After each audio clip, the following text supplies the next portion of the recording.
बिस्मिल्लाहिर्रहमानिर्रहीम। अस्सलाम वालेकुम माय यूट्यूब फैमिली, कैसे हैं आप लोग? उम्मीद करती हूँ सब खैर वाफियत से होंगे। Welcome back to my channel and welcome back to another video. Hazrat Ibrahim अलैहिस्सलाम की उम्र 84 बरस हो चुकी थी, लेकिन अभी तक वो औलाद की नेमत से महरूम थे। तो हज़रत इब्राहीम अलैहिस्सलाम ने अल्लाह तबारक ताला से दुआ की, ऐ मेरे रब, मुझे एक नेक और सालिहा बेटा अता कर। तो अल्लाह तबारक ताला की बारगाह में उनकी दुआ इस तरह कबूल हुई कि आपकी दूसरी बीवी हज़रत हाजरा सलामुल्लाह अलैह की जानिब से आपको खुशखबरी नसीब हुई और अम्मा हाजरा हज़रत इस्माईल अलैहिस्सलाम की माँ बनी। ये बात हज़रत सारा सलामुल्लाह अलैह आपकी पहली बीवी को नागवार लगी। उन्होंने हज़रत इब्राहीम अलैहिस्सलाम से कहा कि अम्मा हाजरा और उनके बेटे हज़रत इस्माईल अलैहिस्सलाम को यहाँ से ले जाओ, लेकिन मेरे अल्लाह का हुक्म हुआ कि अम्मा हाजरा और हज़रत इस्माईल अलैहिस्सलाम को अरब की सरजमीन पे छोड़ आओ। तो अम्मा हाजरा के साथ हज़रत इब्राहीम अलैहिस्सलाम ने सफ़र का आगाज़ किया। कई महीनों की मुसाफत के बाद जब वो अरब की सरजमीन पे पहुंचे, जहाँ पर आज काबा आबाद है, उस वक्त वो सरजमीन बिल्कुल गैर आबाद थी। दूर दूर तक सहरा के अलावा कोई और चीज नजर। तो आप अम्मा हाजरा को एक खजूरों की थैली और एक मशकीज़ा पानी के साथ छोड़कर वहां से वापस जाने लगे। तो अम्मा हाजरा ने पूछा कि आप हमें इस गैर आबाद जगह पर क्यों छोड़कर जा रहे हैं? तो हजरत इब्राहीम अलैहिस्सलाम ने जवाब दिया कि ये मेरे अल्लाह का हुक्म है कि मैं अपने बेटे और बीवी को इस अरब की सरजमीन पर छोड़कर वापस चला जाऊं। तो इस बात पे अम्मा हाजरा ने हजरत इब्राहीम अलैहिस्सलाम को जाने दिया और कहा कि हमारे लिए अल्लाह ही काफी है। हजरत इब्राहीम अलैहिस्सलाम चलते चलते एक ऐसे मुकाम पर पहुंचे जहां पर बीवी और बेटा आंखों से ओझल हो गए। तो हजरत इब्राहीम अलैहिस्सलाम ने दुआ की, ऐ मेरे अल्लाह, मैं अपने बीवी और बेटे को आपके हवाले छोड़ रहा हूँ, आप इन्हें रोजी देते रहना। तो चंद रोज अम्मा हाजरा उन खजूरों और पानी पे गुजारा करते रहे। हजरत इस्माईल अलैहिस्सलाम को दूध पिलाती रही। लेकिन जब चंद दिनों के बाद खजूरें और पानी खत्म हो गया और भूख की वजह से दूध भी आना बंद हो गया, तो हजरत इस्माईल अलैहिस्सलाम ने भूख की वजह से रोना शुरू कर दिया। जब माँ ने बच्चे की परेशानी देखी और पानी की तलाश में इधर उधर दौड़ना शुरू कर दिया, और इसी तरह पानी की तलाश में जब अम्मा हाजरा सफा पहाड़ी पर चढ़ी कि शायद कोई मुझे अल्लाह का बंदा नजर आ जाए या पानी के कोई आसार मिल जाए, लेकिन कुछ ना मिलने पे सफा पहाड़ी से वो वापस आ गई। और इसी तरह वो पानी की तलाश में मरवा पहाड़ी पर गई और 7 चक्कर उन्होंने लगाए कि शायद कहीं से उन्हें पानी मिल जाए, लेकिन कुछ ना नजर आया।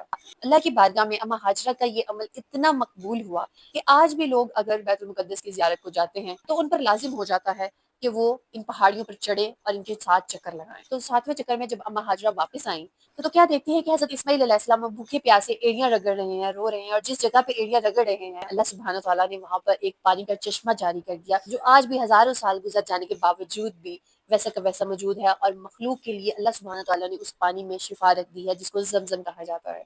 पानी पीने के बाद अम्मा हाजरा ने शुक्र अदा किया।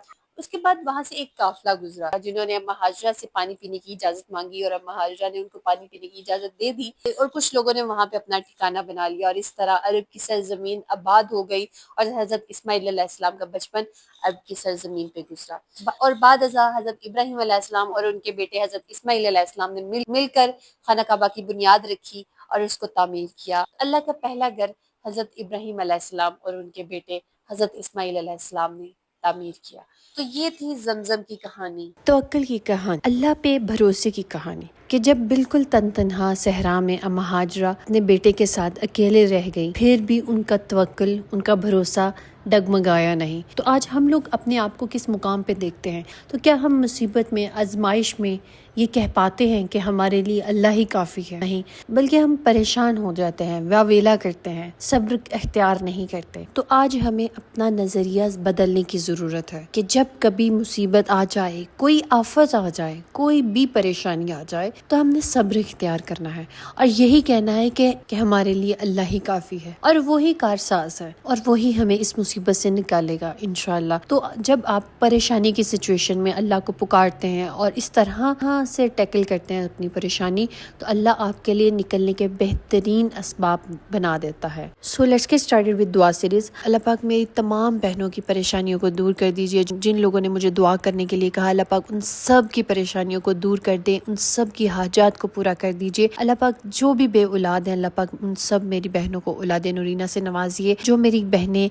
अपने शोहरों के हवाले से परेशान है, अल्लाह पाक उनके शोहरों को हदायत अता कीजिए, आमीन सुम्मा आमीन। अल्लाह पाक जो मेरी बहनें घरेलू मसाइल के हवाले से परेशान है, अल्लाह पाक उनके घरेलू मसाइल को हल कर दीजिए और उनको अपने घरों में शाद रखना, आबाद रखना, और हम सब की दुनिया और आखिरत को संवार दीजिए, आमीन सुम्मा आमीन। अगर आप लोग भी अपने लिए दुआ करवाना चाहते हैं तो कमेंट में अपना नाम और दुआ मेंशन कीजिएगा। इंशाल्लाह हम सब मिलकर आपके लिए दुआ करेंगे। स्टे ट्यून, स्टे ब्लेस, अल्लाह हाफिज।